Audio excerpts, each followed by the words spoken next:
Quite place का नियम तो आपको याद ही होगा। अगर जिंदा रहना है तो खामोश रहना होगा, क्योंकि हल्की सी एक आवाज और अंजाम एक खौफनाक मौत। जिन्होंने भी क्वाइट प्लेस 1 नहीं देखा तो वो वीडियो मेरे चैनल पे आप लोग जाके देख सकते हैं। और आज इस वीडियो में मैं आपको क्वाइट प्लेस 2 की कहानी सुनाऊंगा, तो दिल थाम के बैठिएगा। कहानी की शुरुआत होती है डे 1 से, यानी कि उस दिन जब ये शैतान इस दुनिया में नहीं आए थे। सब कुछ नॉर्मल था, ली भी जिंदा था। हमें दिखाया जाता है कि ली एक मॉल में जाता है और उस मॉल में एक न्यूज चल रही है कि अचानक शहर में एक जगह एक धमाका हुआ है। लेकिन ली सोचता है कि ये सब तो नॉर्मल बात है, लेकिन उसे पता नहीं है कि अब कौन सा तूफान आने वाला है। कहानी आगे बढ़ती है। नेक्स्ट सीन में हमें दिखाया जाता है कि ली अपने बेटे मार्कस के स्कूल उसका बेसबॉल मैच देखने के लिए गया है। वहाँ पर एवेलिन भी है, रेगन भी है और बीओ भी अभी जिंदा है। वहाँ पर ली का दोस्त एमेट भी है और वो दोनों काफी गहरे दोस्त हैं। ली मार्कस को चीयर करता रहता है, लेकिन तभी वो लोग देखते हैं कि आसमान से एक धमाका उनकी तरफ आ रहा है। वो सब लोग वहाँ से निकल जाते हैं। किसी को कुछ समझ में नहीं आता कि आखिर हो क्या रहा है। एवेलिन ली से कहती है कि वो बच्चों को लेके घर जा रही है। ली भी एवेलिन से कहता है कि मैं भी घर पहुँचता हूँ, और रेगन भी ली के पीछे ही चली जाती है। ली और रेगन आगे की तरफ जाते हैं। तभी ली पुलिस वाले को देखता है और सोचता है कि उससे पूछ ले कि ये सब क्या हो रहा है, लेकिन इससे पहले वो पुलिस वाला ली को कुछ बता पाता, वहाँ पर वो शैतान आ जाता है और वो शैतान सबके ऊपर हमला कर देता है। सब कोई भागते हैं, चिल्लाते हैं और वो शैतान सबके ऊपर हमला करने लगते हैं। और वहाँ दूसरी तरफ एवेलिन और मार्कस को भी वो शैतान मिल जाते हैं। सब कोई अपनी जान बचाने की कोशिश कर रहे हैं। ली रेगन को लेके एक मॉल में जाके छुप जाता है। वो सबको मना करता है कि कोई आवाज नहीं करेगा, लेकिन तभी वहाँ पर एक लड़की की माँ का कॉल आ जाता है और फोन की आवाज सुन के वो शैतान मॉल के अंदर घुसता है और पहले तो उस लड़की को मार देता है और उसके बाद ली और रेगन के पीछे जाता है। ली और रेगन भागते हैं। वो एवेलिन तक पहुंचने की कोशिश कर रहे हैं और वो शैतान उनके पीछे लगा हुआ है। तभी वो पुलिस वाला रॉनी उस शैतान को मारने की कोशिश करता है, लेकिन वो शैतान रॉनी को भी मार देता है। कहानी हमें फिर से प्रेजेंट की तरफ लेके आती है। ली अब मर चुका है और एवेलिन भी अब ये समझ चुकी है कि वो लोग अब इस घर में सेफ नहीं है। एवेलिन ये फैसला करती है कि वो लोग इस घर से बाहर जाएंगे। एवेलिन स्टोर रूम से बाहर निकलती है और मार्कस को कहती है कि तुम यहीं रुको, मैं जरूरी सामान लेके आती हूँ। रेगन भी मार्कस से कहती है कि मुझे भी कोई जरूरी सामान लेना है और वो दोनों घर की तरफ बढ़ते हैं, जहाँ एक तरफ एवेलिन उसके बच्चे के लिए बॉक्स लेती है ताकि उसके बच्चे की रोने की आवाज उन शैतानों तक पहुँच नहीं पाए। वहीं दूसरी तरफ रेगन माइक उठाती है ताकि वो उन शैतानों को रोक सके और नक्शा भी लेती है जहाँ पर ली ने निशान बनाया था कि यहाँ पर और भी लोग हो सकते हैं। रेगन को अब ली की बातों पे यकीन है। वो सब सामान लेके आगे की तरफ बढ़ते हैं। उन्हें पता नहीं है कि अब आगे क्या होने वाला है, वो कहाँ जाएंगे। बस वो जा रहे हैं अपनी जान बचाने के लिए। उन्हें एक फैक्ट्री दिखती है। वो उस फैक्ट्री की तरफ बढ़ते हैं। फैक्ट्री के अंदर घुसते वक्त एवेलिन का पैर एक तार में लगता है और तभी कांच की कुछ बोतल आवाज करने लगती है। एवेलिन अब समझ जाती है कि उन्हें अब भागना पड़ेगा। एवेलिन,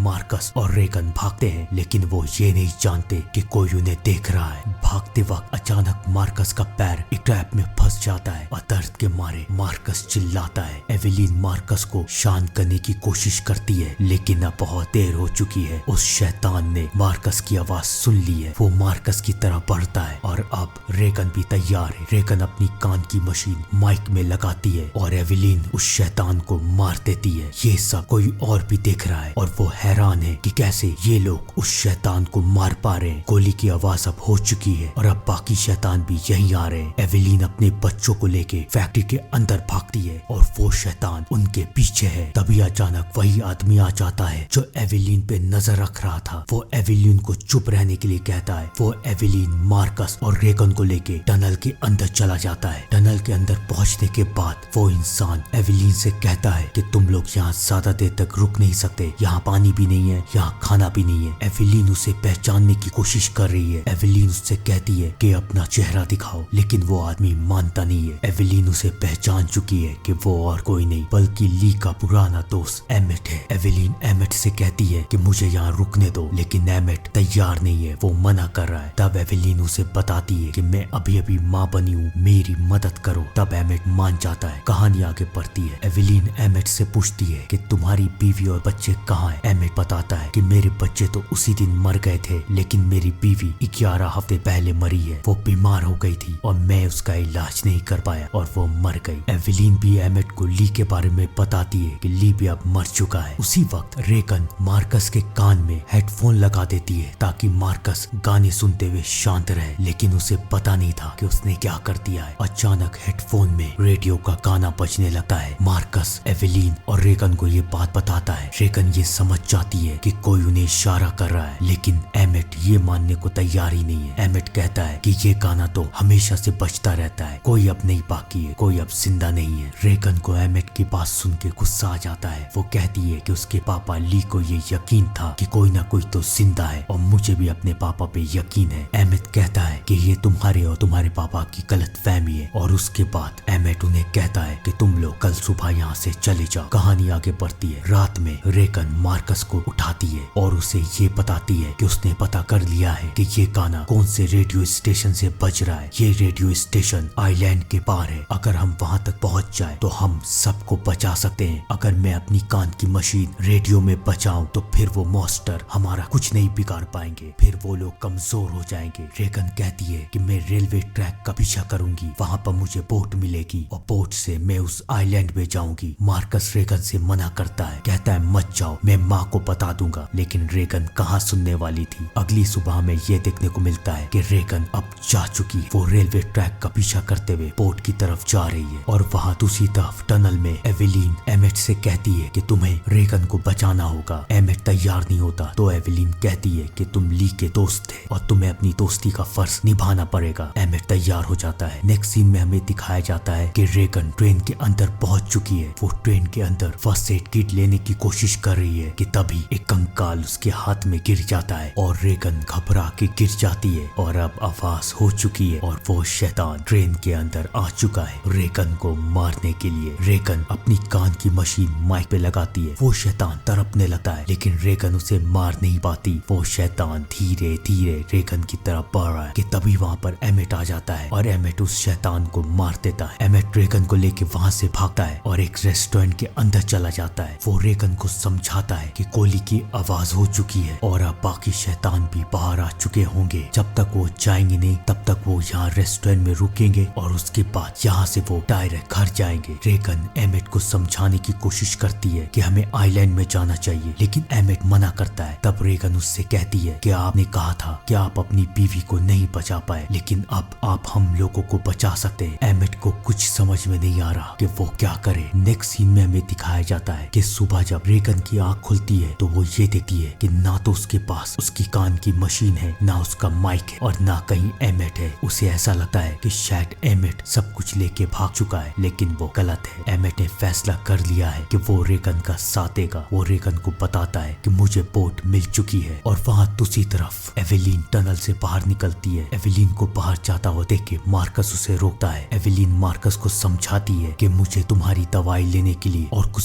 जरूरी सामान लेने के लिए बाहर जाना ही पड़ेगा। मार्कस बहुत डर रहा है, लेकिन एवेलिन उसे कहती है कि मुझे तुम पे यकीन है कि तुम अपना और अपने भाई का ख्याल रखोगे। जहाँ एक तरफ एवेलिन मार्कस के लिए दवाई लेने जा रही है, वहीं दूसरी तरफ रेगन और एमेट बोट की तरफ जा रहे हैं। कहानी आगे बढ़ती है। नेक्स्ट सीन में हमें दिखाया जाता है कि रेगन और एमेट बोट तक पहुंच चुके हैं, लेकिन उन्हें एहसास होता है कि उस बोट पे उनके अलावा भी कोई और है। और वहाँ दूसरी तरफ अपनी माँ का इंतजार करते हुए मार्कस टनल से बाहर निकलता है अपनी माँ को देखने के लिए। और वहाँ बोट पे एमेट और रेगन देखते हैं कि वहाँ एक बच्ची है। एमेट बच्ची को संभालने की कोशिश करता है, लेकिन उसे पता नहीं था कि ये सब एक चाल है। वो बच्ची एमेट के गले में एक फंदा डाल के वहाँ से भाग जाती है और एमेट ये देखता है उस बोट पे एक नहीं कई सारे बदमाश है और वो लोग रेगन और एमेट को बंदी बना लेते हैं। जहाँ एक तरफ एमेट और रेगन फंस चुके हैं, वहीं दूसरी तरफ टनल में एक कंकाल को देख के मार्कस गिर जाता है और अब आवाज हो चुकी है। मार्कस को भी ये पता है। वो टनल के अंदर भागता है और अपने छोटे भाई को लेके बंद हो जाता है, लेकिन वो इस बात पे ध्यान नहीं देता कि अब टनल लॉक हो चुका है और वो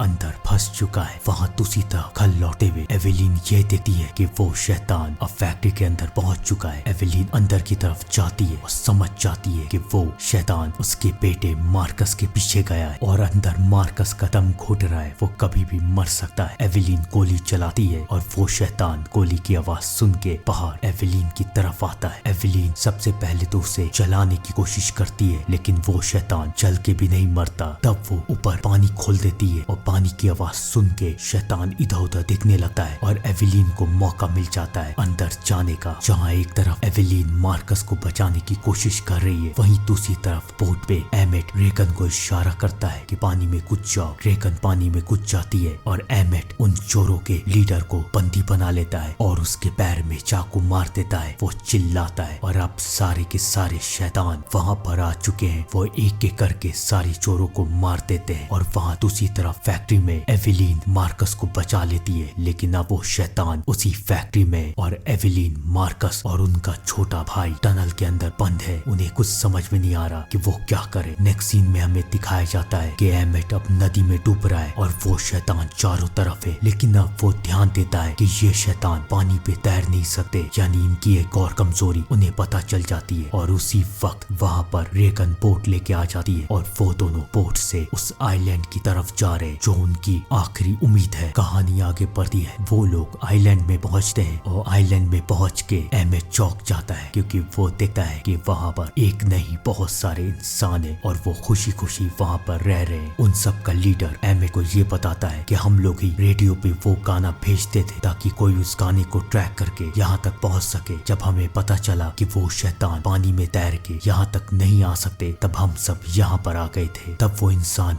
एमेट से पूछता है कि तुम यहाँ पर क्यों आए हो, मदद लेने के लिए? तब एमेट उन्हें बताता है कि मैं मदद लेने के लिए नहीं बल्कि मदद करने के लिए आया हूँ, और वो उन्हें रेगन की कान की मशीन देके सारी बात समझा देता है। कहानी आगे बढ़ती है। एमेट रेगन के पास जाता है और कहता है कि वो लोग तैयार हो गए, वो कल अपने रेडियो स्टेशन पे तुम्हारी कान की मशीन लगा देंगे और फिर सब कुछ ठीक हो जाएगा। वो लोग अब खुश हैं कि धीरे धीरे सब कुछ ठीक हो रहा है, लेकिन उन्हें पता नहीं है कि कहानी अभी बाकी है। एमेट ये देखता है कि उनमें से एक शैतान बोट में बैठ के उस आइलैंड पे आ चुका है। एमेट भागता है, सबको कहता है कि घर के अंदर जाओ, लेकिन किसी को कुछ समझ में नहीं आ रहा है। उन्हें समझ में तब आता है जब वो शैतान वहाँ पहुँच के सबके ऊपर हमला कर देता है। उनका लीडर ये समझ जाता है कि अब उन्हें कुछ करना पड़ेगा। उनका लीडर रेगन और एमेट रेडियो स्टेशन की तरफ भागते हैं और वो कार का सायरन बजाते हैं ताकि वो शैतान बाकी लोगों को छोड़ के उनके पीछे आए। वो लोग स्टेशन तक पहुँचते हैं, लेकिन इससे पहले वो लोग अंदर जा पाते वो शैतान उस आदमी को मार देता है और फिर एमेट और रेगन अंदर की तरफ भागते हैं। अब वो शैतान भी अंदर उनके पीछे है और वहाँ दूसरी तरफ काफी इंतजार करने के बाद एवेलिन टनल से बाहर निकलती है, लेकिन उसे पता नहीं है क्या वो शैतान वहाँ भी पहुँच चुका है। वो एवेलिन के पीछे टनल के अंदर घुसता है और अब वो एवेलिन को कभी भी मार सकता है। जहाँ पर एक तरफ एवेलिन और मार्कस कभी भी मरने वाले, वहीं दूसरी तरफ रेगन ये देती है कि माइक के रूम में वो शैतान है। वो